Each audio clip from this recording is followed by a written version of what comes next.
मराठा आंदोलक मनोज जरांगे पाटलांचं आजपासून पुन्हा उपोषण। सगळे सोयऱ्यांच्या सरसगट मराठा आरक्षणाच्या मागणीसाठी पुन्हा एकदा एल्गार। जालन्यामध्ये ओबीसी समन्वयकांची महत्त्वाची बैठकीमध्ये ओबीसी आंदोलनाची पुढची दिशा स्पष्ट होणार। वादग्रस्त आयएएस पूजा खेडकरांनी फसवणूक केल्याचं यूपीएससीच्या चौकशीमध्ये स्पष्ट। पूजा खेडकरची नियुक्ती रद्द होण्याची शक्यता।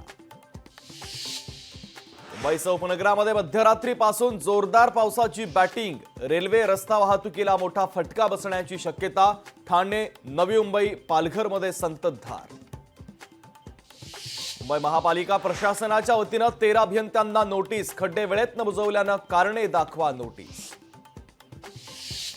इलॉन मस्ककडून पंतप्रधान मोदींचं अभिनंदन। एक्सपर मोदींचे 10 कोटी फॉलोअर्सचा टप्पा पूर्ण केल्याबद्दल ट्विट करत केलं अभिनंदन।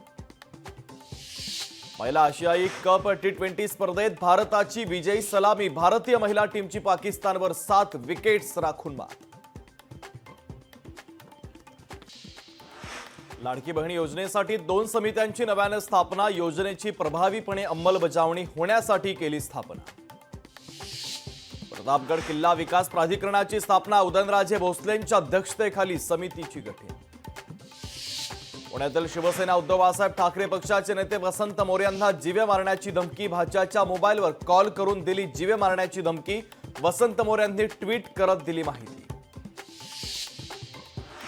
दिव्यांग दाखल्यासाठी पिंपरी चिंचवडमधून काढलं रेशन कार्ड। पूजाचं दुसरं रेशन कार्ड। लोकशाही मराठीच्या हाती। कोकणामध्ये गणेशोत्सवासाठी येणाऱ्या चाकरमान्यांसाठी 7 विशेष रेल्वे गाड्या। गाड्यांचं आरक्षण 24 जुलैपासून सकाळी 8 वाजता सुरू होणार। नांदेडमध्ये शिवसेना उद्धव बाळासाहेब ठाकरे पक्षाचं आंदोलन। खड्ड्यात बेशर्माची झाडं लावत महापालिकेचा निषेध। भिवंडीमध्ये मनसेकडून आंदोलनाचा इशारा। रस्त्यांच्या दुरावस्थेच्या विरोधात 2 ऑगस्टला करणार आंदोलन। पुण्यामध्ये शेतकरी संघटनांचा ट्रॅक्टर मोर्चा। विविध मागण्यांसाठी शेतकऱ्यांचा मोर्चा। राहुरी तालुक्यामध्ये मशागतीला वेग तर तालुक्यामध्ये तूर, मूग, सोयाबीन पिकांची मोठ्या प्रमाणात लागवड। लोकशाही मराठी ऐका, पहा, जागरूक रहा।